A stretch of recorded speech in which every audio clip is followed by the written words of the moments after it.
안녕하세요. 저는 현재 수원에 거주하고 있는 30대 여자입니다. 요즘같이 바깥 생활을 자제해야 하는 시대에 밖에 나가서 시간을 보내기도 애매하다 보니 항상 남의 사연을 보기만 하다가 제가 얼마 전 겪은 저와 우리 남편의 이야기에 대해서도 여러분들에게 들려드리고자 이렇게 사연을 쓰게 되었습니다. 저와 제 남편의 첫 만남에 대한 이야기부터 들려드리자면 저희는 정말 운명적인 만남이나 그런 게 아닌 지극히 평범한 곳에서의 만남으로부터 시작이 되었습니다. 바로 서울 근교에 있는 양로원에 봉사활동을 다니면서부터 남편과의 연이 닿았어요. 저는 어린 시절부터 부모님보다는 할머니와 할아버지가 저를 키워주신 덕에 제가 받은 사랑을 생각하면 제 스스로를 판단하기도 연세가 있으신 어르신들에 대한 애정이 유독 남달랐습니다.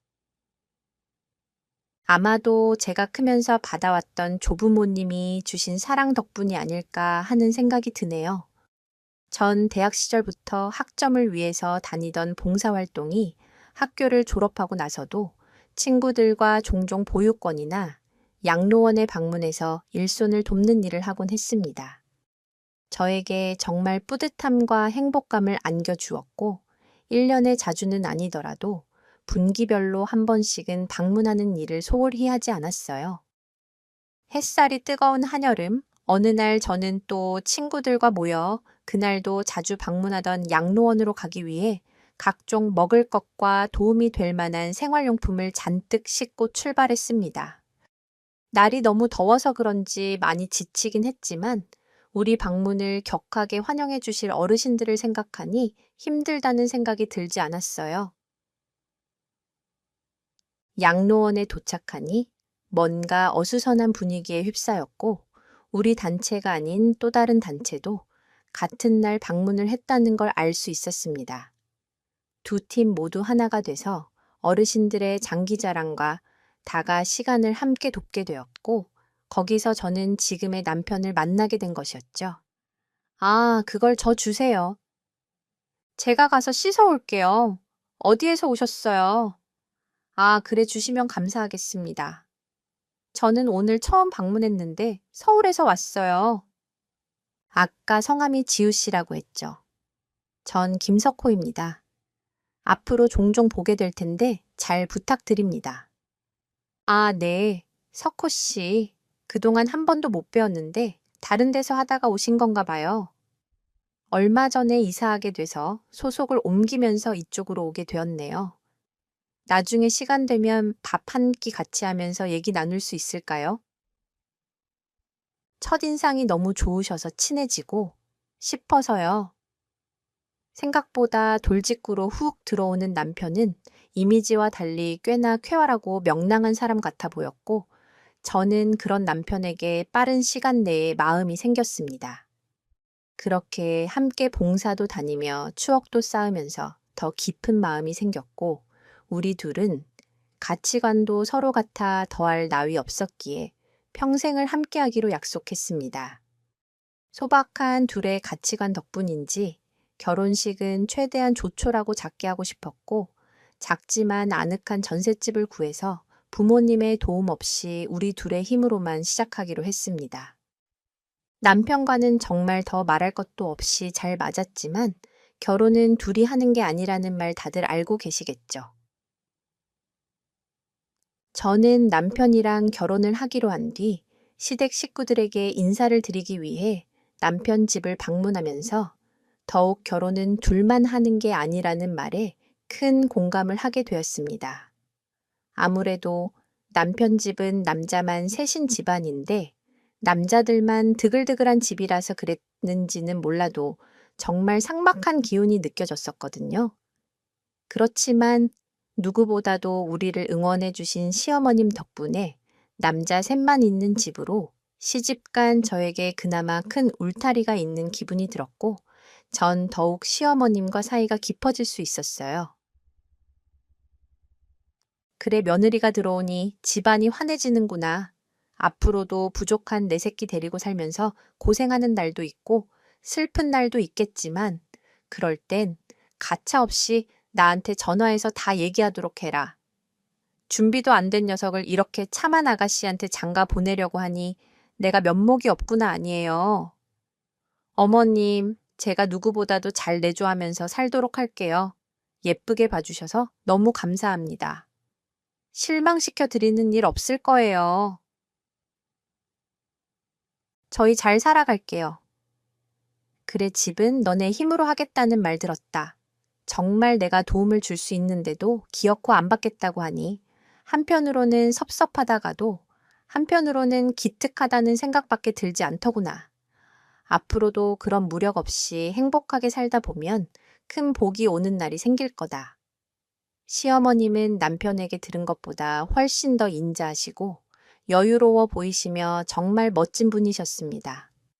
사실 시어머님께서는 제 남편이 아주 어릴 때 사고로 돌아가신 시아버님 없이 홀로 아들 셋을 키우며 이때까지 살아오셨다고 하더라고요.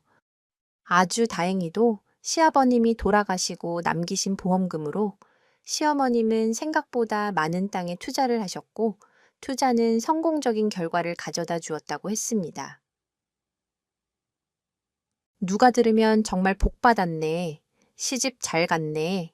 이런 말씀을 하실 수 있겠지만 저는 정말 시어머님의 재력은 결혼하고 나서 자연스럽게 알게 된 것이었고 전혀 욕심나거나 그 어떤 도움도 시댁에서 받지 않겠다는 의지도 강했어요.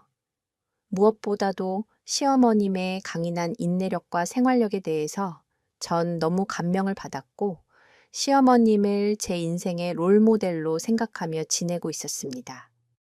저에게는 한없이 하늘 같았던 시어머님이지만 시어머니는 한 가지 스스로를 부족하다고 느끼시는 부분이 있었어요. 바로 글이었는데요. 시어머님은 어린 시절부터 교육 대신 직접 나가 돈을 벌어야 하는 집안 환경 때문에 지금까지도 살면서 글을 읽지 못하시는 까막눈이셨습니다. 사실 살면서 글을 모른다는 게 얼마나 스스로에게 불편하고 힘들지 다들 아실 거라 생각됩니다. 나는 이 나이까지 글 하나도 못 배우고 살았지만 너넨 참 좋은 시대에 잘 태어나서 이렇게 행복하게 사는 모습 보니 난 이제 소원이 없구나. 에이, 어머님, 그런 말씀 마세요. 어머님처럼 훌륭하신 분이 또 어디 있다고 그러세요. 전 지금 어머님이 원하기만 하신다면 제가 다 알려드릴 수 있어요. 저랑 같이 배워보실래요? 아이고, 이제 와서 무슨 글이니? 그냥 살던 대로 살면 되지. 뭐, 사는데 아무 불편함 없더라. 뭐, 그래도 알면 나쁘진 않겠다만, 이 나이 먹고 머리에 그게 들어오려나? 모르겠네. 그래도 네가 알려준다고 하니까 마음이 편하긴 하구나. 어디 가서 돈 주고 배우려고 해도, 뭐, 나이 먹고 창피해서 쉽게 배워지지가 않더구나. 아유, 어머님이 하신다고만 하면 제가 바로 도와드릴게요.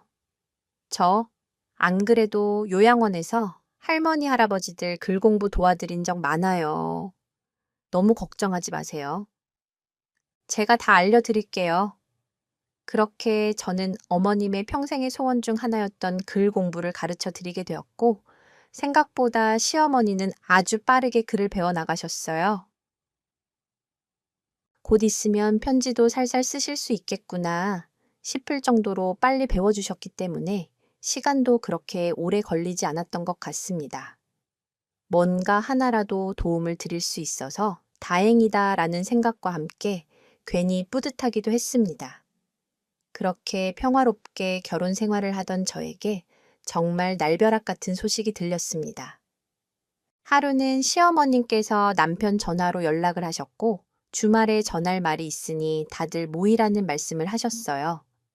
한 번도 가족 모두가 모인 적은 없기에 무슨 일인가 싶었고 주말이 되자마자 어머님 댁으로 저희는 향했습니다. 집에 들어가니 벌써 큰 아주버님과 작은 아주버님, 그리고 형님들이 와 계셨어요. 어머님, 어떤 걸로 모이라고 하신 거예요? 너무 갑자기 연락을 받아서 주말에 있던 약속 취소하고 달려왔네요. 집에 무슨 일 있으세요? 어머님은 담담하게 이야기를 시작해 나가셨고 어머님의 안색은 너무 좋지 않아 보였습니다. 평소 같으면 더 활짝 웃으며 우리를 반기셨을 어머님이 갑자기 이렇게 어두운 표정을 하시니 무슨 말을 하시려고 저러시는지 내심 너무 걱정이 되어 손이 덜덜 떨렸어요. 내가 너네한테 기니 할 말이 있어서 다들 바쁜 와중에 집으로 모이라고 했다. 엊그제 건강검진했던 병원에서 전화가 와서 병원으로 와 달라길래 갔다 왔다. 안 그래도 요즘 입맛도 없고 자꾸 구토 증세 배에 아래쪽도 쿡쿡 쑤시는 것 같았는데 내 몸뚱이도 이제껏 굴리고 굴려서 그런지 멀쩡하지 않았던 것 같구나. 췌장암 말기라는 소식을 들었다. 생각보다 진전이 많이 된 상태인데 내가 무딘 사람이라 그런지 눈치도 못 채고 있었고 신랏 같은 희망은 찾지 않는 게 좋겠더구나. 저는 시어머님의 말을 듣고 말문이 막히고 눈물이 흐르기 시작했습니다. 물론 저뿐만 아니라 모든 가족들이 마찬가지였지만 첫째와 둘째네 부부는 뭐 저렇게 강인한 사람들인가 싶을 정도로 표정 하나 변하지 않는 게 저로서는 이해가 되지 않았어요. 그리고 어머님은 계속 말을 이어나가셨습니다. 내가 살 날은 얼마 안 남았다고 하지만 그래도 너네한테 꼭 해주고 싶은 말이 있다. 내가 이날 이때까지 너네 새 키우면서 악착같이 모은 전 재산이 적지 않다는 건 너희 모두가 알고 있을 거라 생각한다. 내 자식들은 어떻게 생각할지 모르겠지만 나는 전부터 작은 꿈이 하나 있었어. 내가 살던 어린 시절은 못 배운 게 당연한 시절이었지만 지금처럼 살기 좋은 시대에서 부모 잃고 집 잃고 어려운 환경 속에서 태어나 배우는 게 많지 않은 아이들이 난 항상 안타까웠다. 그 불쌍한 애들 생각해서라도 내 재산을 전부 장학재단에다가 기부하고 싶다는 생각을 항상 마음속에 가지고 있었어. 그래서 내가 이 세상 뜨기 전에 너희에게 하고 싶은 말은 내 전 재산을 100% 장학재단에 기부하겠다는 이야기를 하려고 모이라고 했다. 너희가 불만족할 이유도 없다. 이건 오로지 나의 선택이기 때문에 다들 존중해 주길 바라는 마음뿐이다. 내 말 무슨 말인지 다들 알겠지. 그러자 큰아주버님은 대뜸 화를 내시며 시어머니께 이렇게 말씀을 하셨습니다. 아니, 엄마, 그게 무슨 말이에요? 엄연히 엄마가 가진 전 재산이 엄마가 번 돈이 아니라 아빠 사망 보험금으로 시작해서 투자하다가 이렇게까지 불어난 건데 그걸 왜 다 나라에다가 퍼주겠다는 말입니까? 그건 말도 안 되죠. 당연히 우리한테도 줄 건 주고 돌아가신다고 해도 서운할 판에 지금 그게 무슨 말도 안 되는 말이에요. 전 절대 용납 못합니다. 아니, 나만 그런 거 아니잖아요. 아우들아, 엄마한테 무슨 말이라도 해봐라 둘째. 너는 이게 말이나 되는 소리라고 생각하냐? 봉창 두드리는 소리도 아니고 A씨. 아, 형님 말씀이 맞죠? 제가 아무리 둘째로 태어났고 별말 없이 엄마 말 따라 살고 있다고는 하지만 이 부분에 대해서는 당연히 짚고 넘어가는 게 맞다고 생각합니다.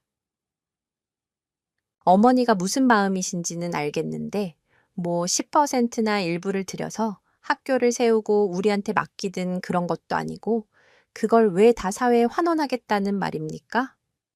분명 다른 방법도 많을 거고 형님 말씀대로 엄연히 이건 아버지가 저희한테 물려주고 가신 돈이라고 생각합니다. 당연한 생각 아닙니까? 이런 식이면 저희도 다 곤란해요. 엄마 큰아주버님에 이어 작은 아주버님까지 입이 툭 나와서는 시어머님에게 말도 안 되는 소리라며 재산에 대한 부분은 본인들에게도 어느 정도 권한이 있다는 그런 이야기들을 늘어놓기 시작하더라고요. 니들 마음은 알겠다만 이건 엄연히 내 손안에 있는 내 재산이다. 내가 내 재산을 좌지우지하겠다는데 내가 자식들 눈치 봐 가면서 남은 생 살라는 거냐.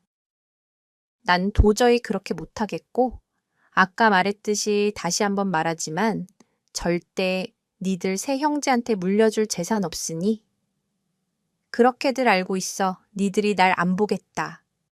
한들 내 생각에는 변함없다. 생각보다 시어머님의 생각은 매우 확고하신 편이었고 그 생각을 바꾸지 않는 한 어머님을 만나 뵈러 오지 않겠다며 버럭 화를 내는 큰아주버님과 작은 아주버님은 그 자리를 박차고 나가버렸습니다. 당연히 형님들도 하는 수 없이 씩씩대며 남편들을 따라 나서더군요. 저는 솔직히 그 자리에서 너무 화가 치밀어 올랐습니다.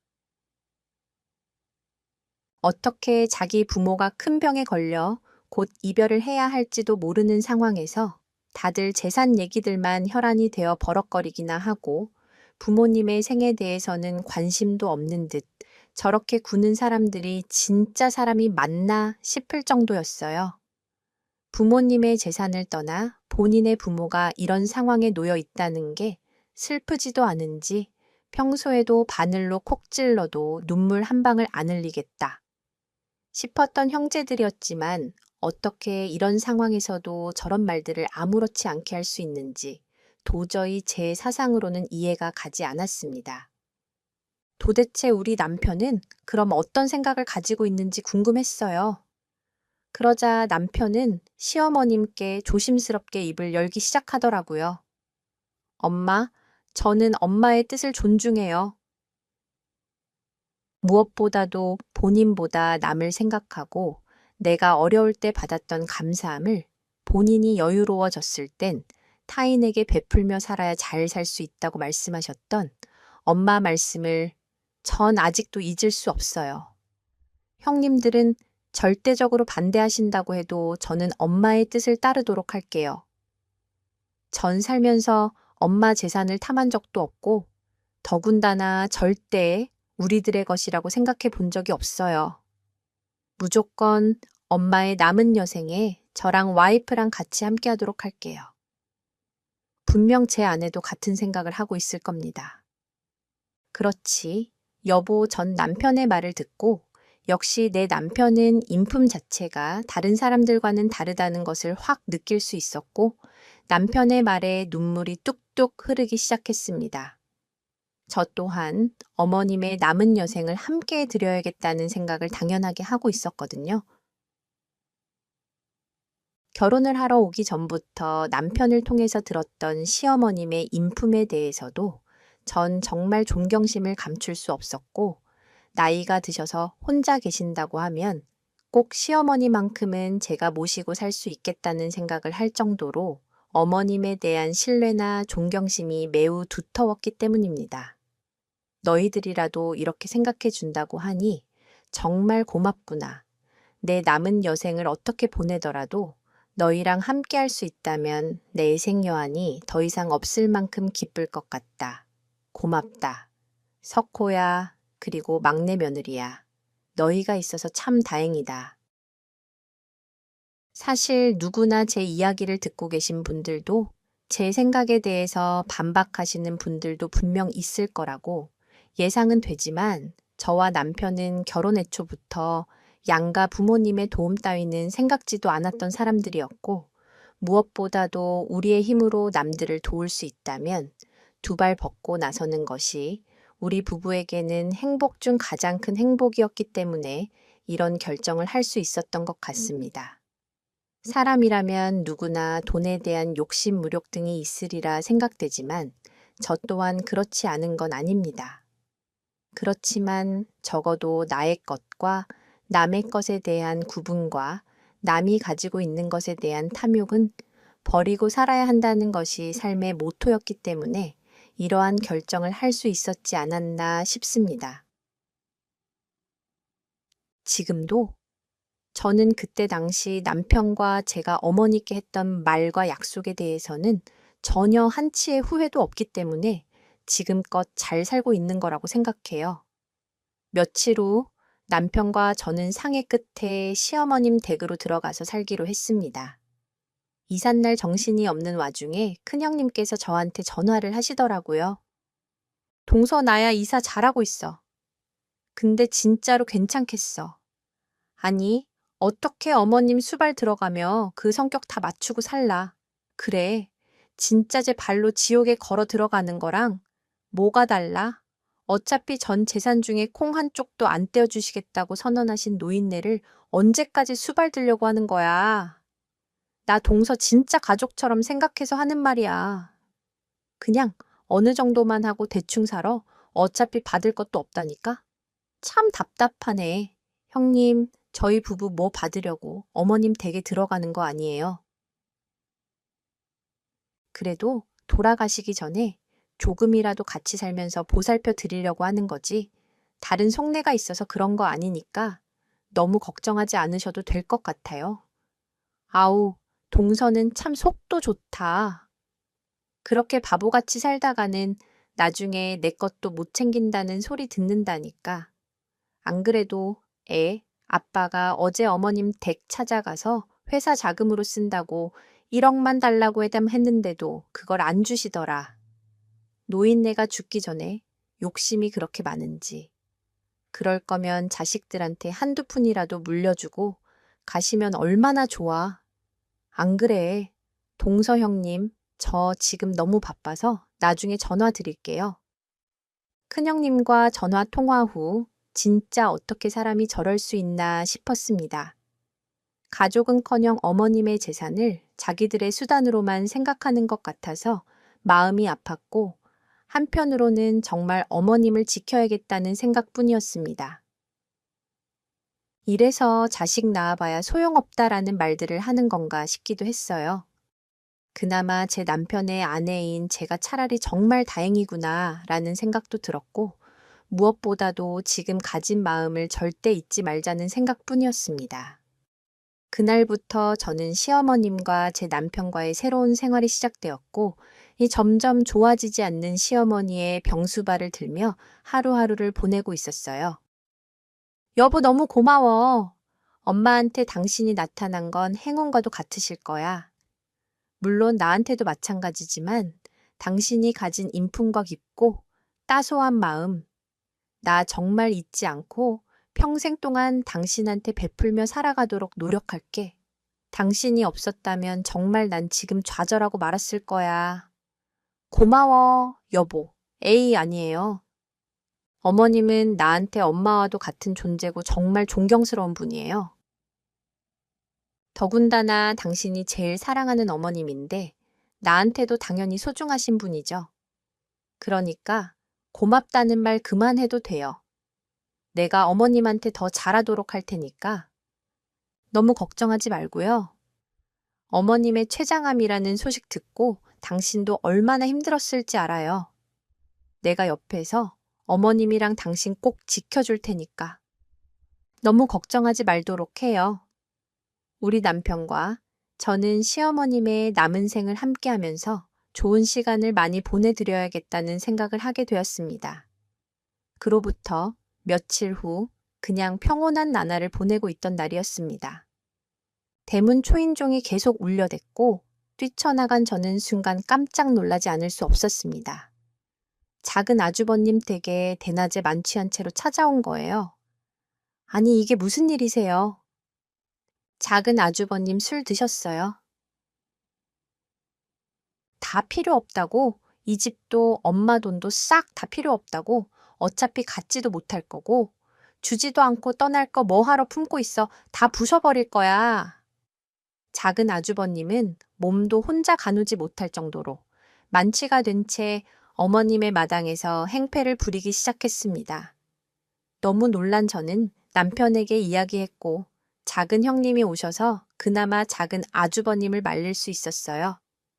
안 그래도 본인 사업이 시국인지라 잘 안 되고 있는 상황에서 시어머님에게 돈 좀 달라고 하려던 찰나였는데 시어머님이 전 재산을 장학재단에 기부하겠다고 하니 배가 아파 죽을 지경이었나 봅니다. 어떻게 사람이 저럴 수 있는지 다시 한번 어른스럽지 못한 작은 아주버님의 행동에 저는 혀를 내둘렀습니다. 암의 전이가 점점 빨라지고 있다는 소식을 듣고 저는 더욱더 어머님의 병간호에 집중했고 하루 종일 어머님이랑 붙어 있는 시간이 많아질 수밖에 없었습니다. 사실 몸은 힘들었지만 무엇보다도 어머님과의 시간 속에서 제가 누군가에게 의지의 대상이 될 수 있다는 생각에 너무 뿌듯하고 행복했어요. 그런데 어느 날부터 점점 어머님의 혼잣말이 늘어나기 시작했습니다. 전 제가 말동무를 충분히 해드린다고 생각했는데 자꾸만 허공을 보고 얘기를 하시곤 했고 저는 무슨 영문인지 조금 더 어머님을 지켜보기로 했어요. 그러던 며칠 후 마당에서 조경 작업을 돕고 있었는데 주방 쪽 창가에서 연기가 풀풀 나는 걸 목격했습니다. 무슨 일인가 싶어 뛰어가니 어머님이 주전자에 물을 올려놓으시고 샤워하러 들어가셔서 나오질 않으시는 거예요.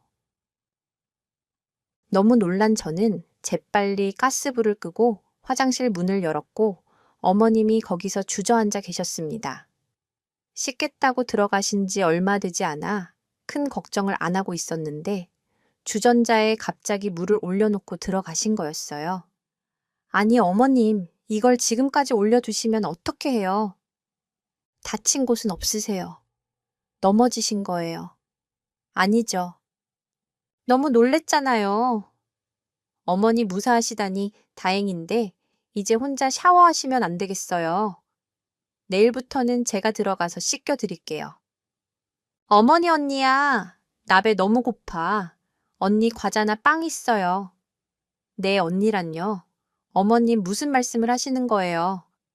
그리고 1시간 전에 저랑 같이 만둣국 끓여 드셨잖아요. 갑자기 그게 무슨 말씀이세요? 갑자기 뇌리에 무언가 확 스쳤습니다.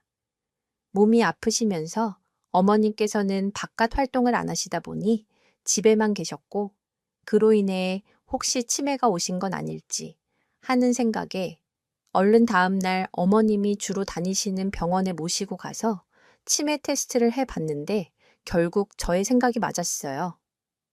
췌장암 말기의 치매라니 진짜 하늘도 무심하시다는 생각이 들었고 저는 어머님을 껴안고 하염없이 울기 시작했습니다. 여보, 이제 어쩌면 좋아요. 어머님이 치매까지 오셔서 이제 일상생활을 너무 힘들어 하시는 것 같은데 진짜로 속상해 죽겠어요. 내가 미안해.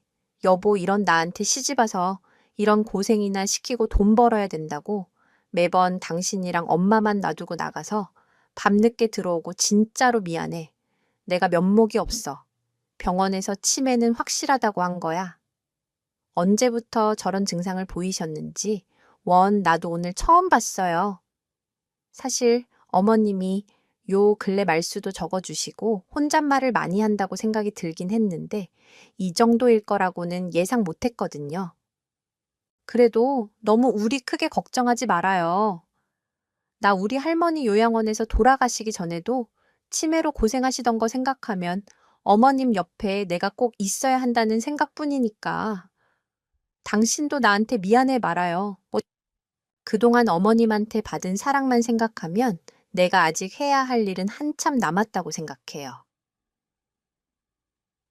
그러니까 우리 힘내요. 여보 어린 시절 저는 할머니 손에서 자랐고 어엿한 성인이 된 저는 사회생활을 한 지 얼마 되지 않아 할머니가 치매에 걸리시면서 돌봐줄 사람이 없다. 보니 요양원에 모시게 되었었습니다. 그때 당시에는 몰랐는데 제가 조금이나마 그때 할머니 곁에 더 자주 있어 드렸다면 그렇게 외롭게 가지 않으셨을 거라는 생각에 항상 그때 생각만 하면 마음이 아팠고 아려웠어요. 그 마음의 빚을 이렇게라도 갚으라는 하늘의 뜻이라고 생각하니 어머님을 더욱더 돌봐 드려야 한다는 생각만 가득해졌습니다. 그래도 어머님의 치매 판정을 받기 전까지는 그래도 자식들이라고 간간히 얼굴을 비치던 큰 아주버님 댁과 작은 아주버님 댁의 발길은 뚝 끊겼고 다들 사는 게 바쁘더라도 참 너무하다는 생각이 들었습니다.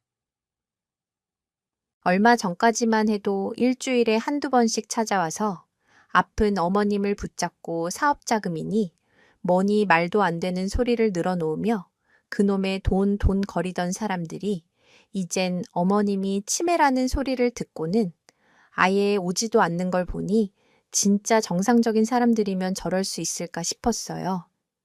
어떻게 같은 배에서 나온 형제들이 이렇게나 내 남편과 다른 인품을 가지고 태어날 수 있을까 하는 생각도 들었고 자식 낳기가 무서울 정도였습니다. 매일같이 어머님과 병원을 오가며 힘든 나날을 보내고 있던 어느 날, 저도 제 상태를 좀 돌봐야겠다는 생각에 하루는 어머님께 집에 계시라고 말씀드리고 얼른 머리만 자르고 와야겠다 싶어서 미용실에 갔다 온 날이었습니다.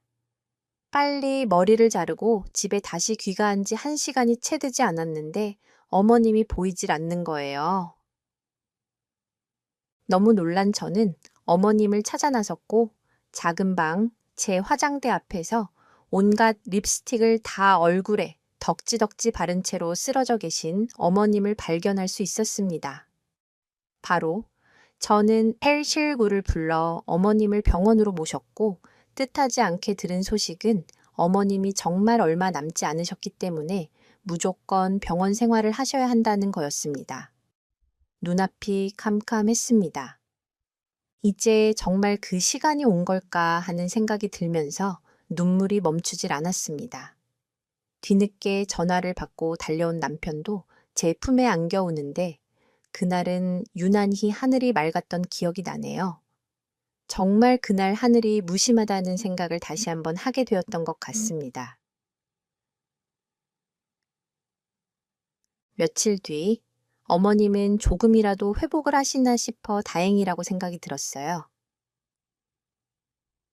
그런데 어머님은 저에게 온 가족들에게 할 말이 있다며 병원으로 불러달라는 말씀을 하셨습니다. 저는 얼른 가족들에게 연락을 했고 그 다음 날 오후에 온 가족이 다 병원으로 모이게 되었죠. 그날도 씩씩거리며 병원에 귀찮다는 듯 방문하는 다른 가족들의 표정을 잊을 수가 없습니다. 아니, 또 뭔 말을 하시려고 바쁜 큰아들을 부릅니까? 안 그래도 돈 못 벌어서 속이 다 문드러졌는데도 도움 한번 안 주는 어머니를 내가 이렇게 꼭 찾아오는 게 맞나 싶은데요. 니들 마음은 안다. 오늘 너희들을 불러 모은 건 내가 마지막으로 너네한테 할 말이 있어서 이렇게 모이라고 한 거다. 윤 변호사 다들 알고 있지. 내가 만약에 소리 소문 없이 저 세상 가게 되면 꼭 윤 변호사를 찾아가서 유언장을 달라고 말해라.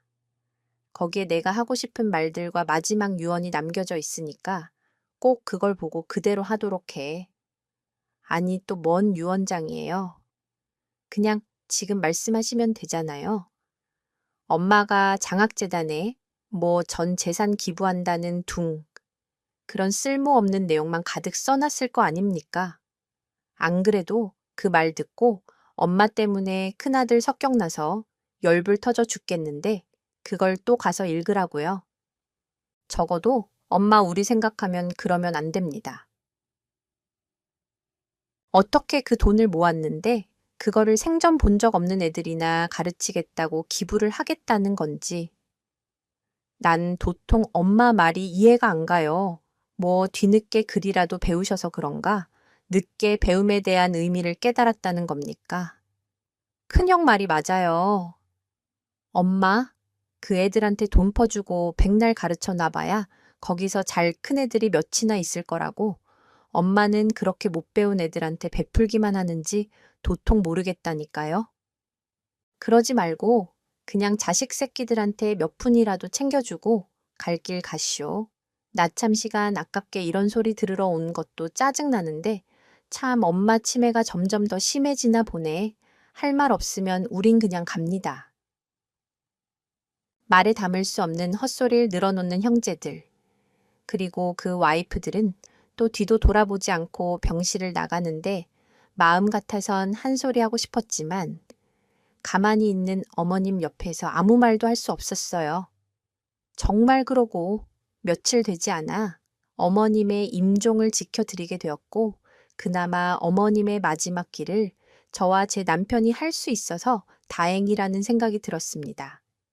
저는 어머님의 장례를 다 치른 후 어머님이 남기신 말씀대로 남편과 윤 변호사님을 찾아가 유언장을 확인하게 되었고 지금도 믿을 수 없는 어머님의 마지막 편지에 놀라움을 금치 못했어요. 사랑하는 내 자식들아, 내가 너희에게 남길 만한 것은 이 작은 선물뿐이구나. 그동안 내 뒷바라지하느라 고생 많았다. 특히 막내랑 막내 며느리에게 감사함을 표현할 게 뭐가 있을지 생각하다가 살아생전 처음으로 써보는 자필 편지로 내 마음과 유언을 전한다. 그동안 내가 치매인 것처럼 행동해서 막내 며느리가 고생이 많았지. 사실 난 치매 걸린 게 아니라 내 자식들의 인품을 확인해 보고자 했던 행동이었다. 무엇 때문에 이렇게까지 했느냐고 원망한다고 한들 내가 할 말은 없다만 그래도 내게 소중한 자식들 중에서도 내가 죽기 전에 조금이나마 보탬이 될 자식들에게는 더 남겨주고 싶어서 이런 일을 벌일 수밖에 없었다는 걸 기억해 줬으면 좋겠구나. 아무래도 내가 치매에 걸렸다고 하면 적어도 마음이 돌아섰던 첫째와 둘째도 다시금 마음 잡고 돌아와 줄 거라고 생각했지만 내 생각과는 조금 다른 너희들의 행동이 난 유감스럽다. 그동안 날 챙기느라 애를 먹었던 막내와 막내 며느리에게는 내 재산의 50%를 떼어주마. 그리고 나머지 50%는 내가 살아오면서 항상 해보고 싶었다는 장학재단에 기부를 꼭 해달라고 윤 변호사에게 전달해 놨으니 그리하면 된다. 가는 날까지 내 자식들 고생시킨 것 같아.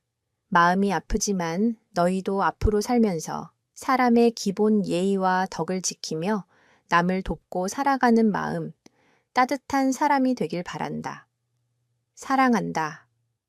어머님이 남기신 편지에는 조금은 투박하지만 정성 어린 한 글자 한 글자가 쓰여져 있었고 재산에 대해 반절은 우리 부부에게 그리고 나머지 반절은 장학재단에 기부하시겠다는 유언을 남긴 편지였습니다.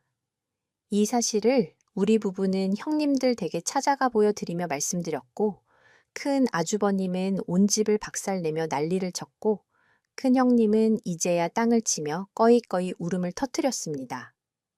안 그래도 사업 안 돼서 죽으려는 사람 끝까지 데리고 살았는데 나도 더 이상 이렇게는 못 살아요.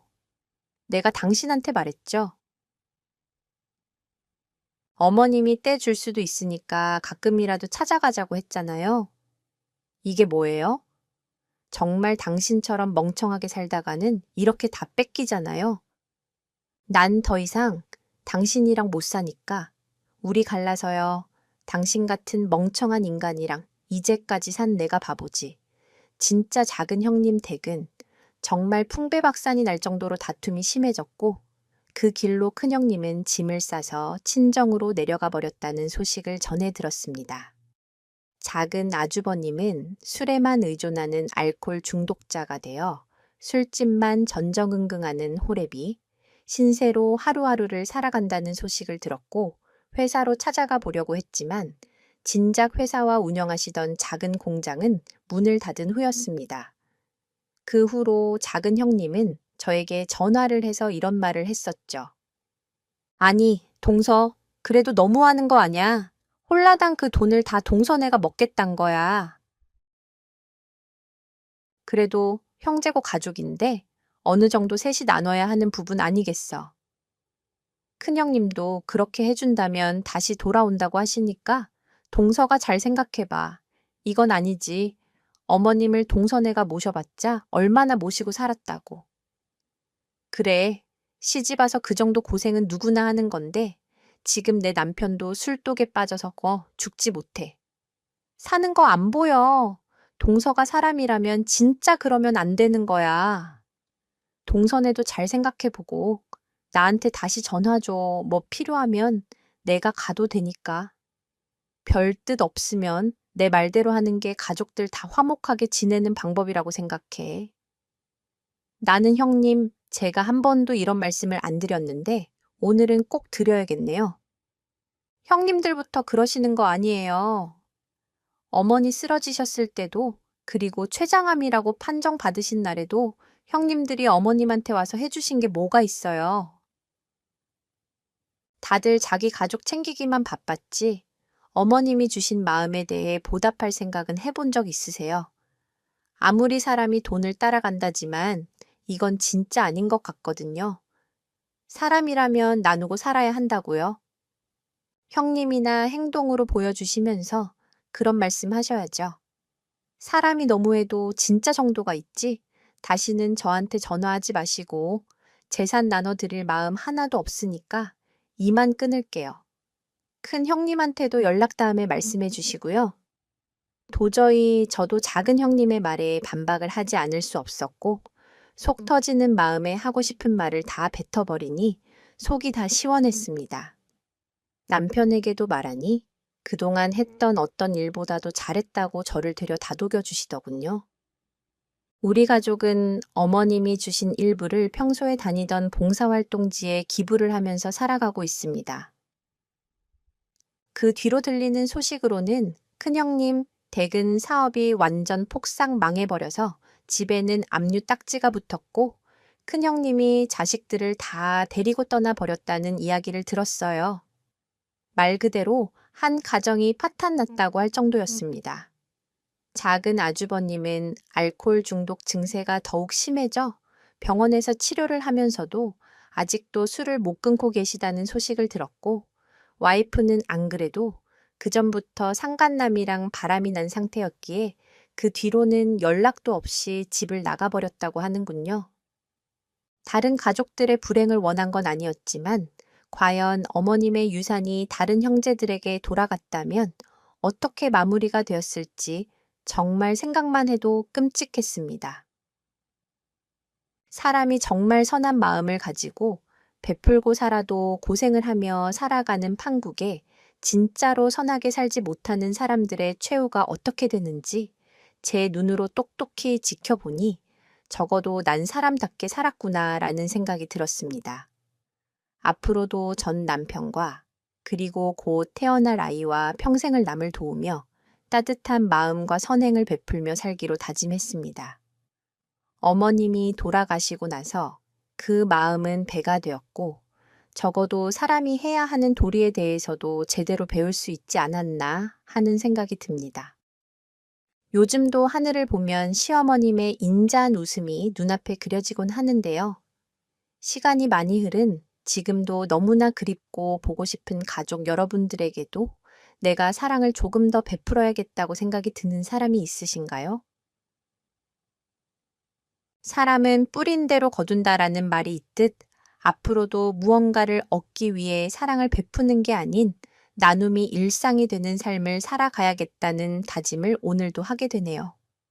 지금까지 저의 길고 긴 글을 들어주신 여러분들은 선한 마음으로 사랑을 베푸신다면 큰 복이 찾아오시리라 믿습니다. 감사합니다.